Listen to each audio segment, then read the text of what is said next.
Hey everyone, welcome back to another video. Today I wanted to unbox the Rode Wireless Go 2 microphone. I got this because I wanted to be able to record videos with good audio quality wherever I'm recording. In my studio when I record, I do have my audio set up with me, so I don't have to worry about having very choppy audio or whatsoever. At least I can rely most of the time of having a good audio in my videos. But whenever I'm trying to record outside of my studio with my phone or with my DSLR, I cannot rely on having a good audio because especially we all know when recording videos from our phones, wind noises and external noises always kind of ruin the experience of the video and it's too distracting or annoying at some times. This should ideally help because it is a microphone with a transmitter and a receiver, so you can put the receiver on your iPhone with the adapters, which is not included, at least for iPhones, in the box. You have to buy that separately. I think it's called the SC15 adapter that plugs in via lightning, and then you can connect the 3.5 millimeter jack. You might also be able to purchase the lightning to 3.5 millimeter jack from Apple themselves to be able to pair the receiver with the iPhone to be able to continue with that setup. I'll link the official Rode video in the description so that you can go through the setup process by watching Rode's video. But the main reason I got, as I've said, is to be able to pair this up with my iPhone or the DSLR so that I can record outside of my studio as well. And even when I'm trying to record in the lounge, because I need to make use of a bigger space than my studio, then at least I can do that without having to rip apart my audio setup from my studio and then reset it up in the lounge and then tear it up again to bring that back to the studio. All that's going to be too much of a hassle. So this should solve that, hopefully. I'm not sure how good the audio is going to sound compared to my Rode Procaster microphone, which is this one. And this is paired up with the Rodecaster Pro 2 audio interface. So that is something that's going to be interesting to see, but let's unbox this for now and let's see if I can pair that up with my DSLR, because what you can do is in the DSLR, you do have like a mic port. It's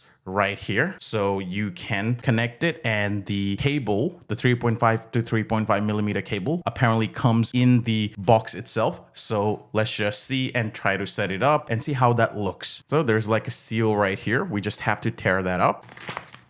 Okay, so there is a pouch here, which is of a good quality, I would say. I think it's to put the receiver and transmitter in here whenever you want to take it somewhere so that it doesn't scratch or something maybe, but it is of a good quality. What we can see here is the receiver and the transmitter, and I also can see a dead cat. This is to protect from the wind and whatsoever. There's another one right here, so you get two dead cats. You can lift it up like this.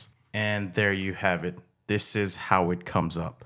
You can take this out like that, put it down, and then it's a clip, so you press and it comes off. So one of them is gonna be a receiver and the other is gonna be a transmitter. So this right here, as you can see up top, that's the mic. So this is something that's gonna clip, for example, like this. So it's gonna clip right here, and then this one will either live, or this one will either connect to my phone. Doesn't matter if it's an iPhone or an Android. I can connect it to either, or I can also connect this to my DSLR. And to connect this to the DSLR, I cannot see any hot shoe mount, so I might have to Velcro it, but this is all that you get. So you obviously have your microphone, your receiver, so transmitter, receiver, two dead cats right here, and a good looking carrying pouch. Let's see what else you get, because I do see that there is something here and silica gel inside. That's pretty much everything. So let's see what's here.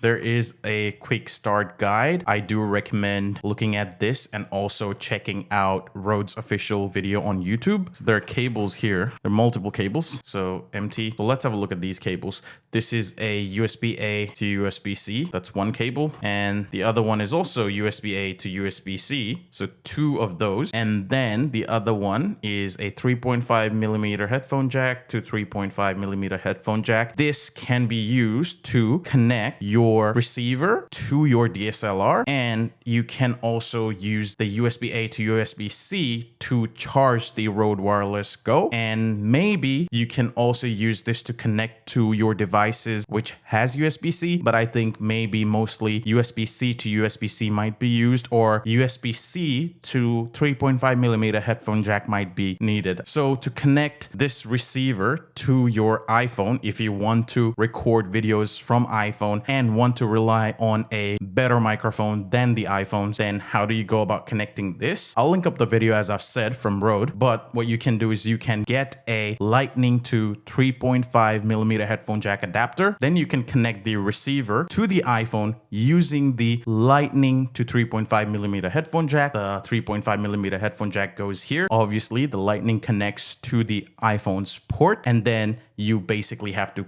pair the receiver to the transmitter, and then you're all sorted. And when you record video from iPhone, it's going to record the audio using these mics, and it's going to sound better than the iPhone's microphone. Similarly, if you have an Android device, which is mostly USB-C these days, how you can connect, it's very similar. All you have to do is get the USB-C to 3.5 millimeter headphone jack and then repeat the process. And that's it. If you want to connect to DSLR, you can connect the receiver using the 3.5 millimeter to 3.5 millimeter headphone jack, and then connect one of the ends to the DSLR, the other ends on the receiver, and you should be good. With the DSLR, you do get at least some benefit because you can monitor and control your audio volumes, but maybe with iPhone or any of the other Android devices, whether it's a Samsung device, you might not be able to control the audio volume. So that might be tricky. You might have to do that post in editing, but with the DSLR, you have the ability to control the audio before you even hit record. What I'm gonna do is now off camera, I'm gonna set all this up, gonna be doing some audio testing. I'm gonna try to put this in the DSLR first and see if I can get the audio to a level of my liking, and then test around, see how good this is, if this is gonna be convenient, if this is something that I'm gonna be able to make use of when I want to record somewhere outside of my studio. And if not, then I might just return this, and the only resolution I might have is to rip out my audio setup from my studio and take it with me, whether it's in the lounge or whether somewhere external to my studio. So let's see, I'll keep you posted on that. So do stick around to find out if this has been a good choices, because if it has, I'm going to be using it in the future videos if I'm recording outside of my studio. Thanks for watching. I think I'll leave it there for now. I'll see you next time. Till then, peace.